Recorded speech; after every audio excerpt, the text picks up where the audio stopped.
അമ്മ പോയ സ്ഥിതിക്ക് എന്റെ പണം കൂടി തന്നെങ്കിൽ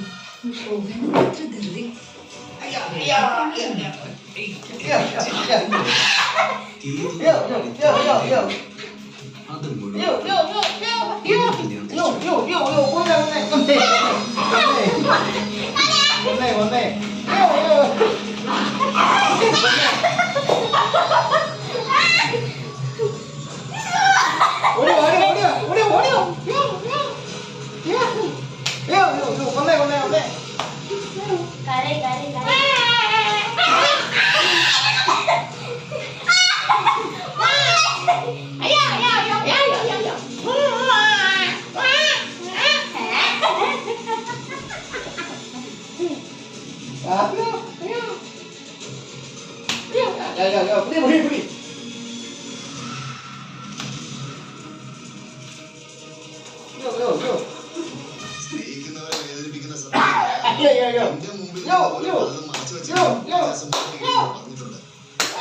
ഞാൻ സ്നേഹിക്കുന്ന ഒരാളെ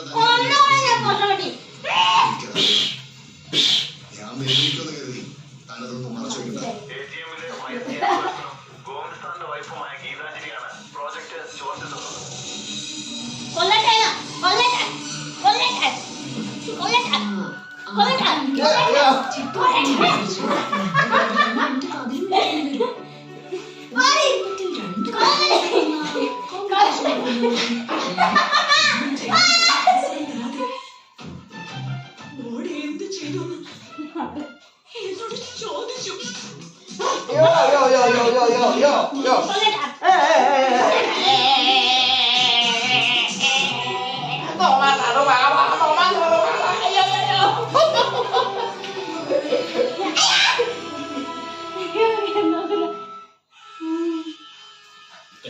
അഭിയേട്ടനും അച്ഛനും അപർണയ്ക്ക് കൊടുത്ത വാക്കുപ്രകാരം എന്നെ സിഇഒ കസേരയിൽ പിടിച്ചിരുത്തിയെന്ന് മാത്രമേ ഉള്ളൂ.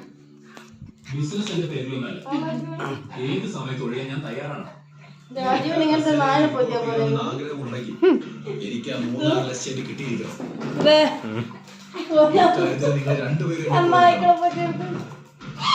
ഇത് നമ്മൾ 2 കൂട്ടരും ചേർന്നുള്ള അഡ്ജസ്റ്റ്മെന്റ് ആണ്.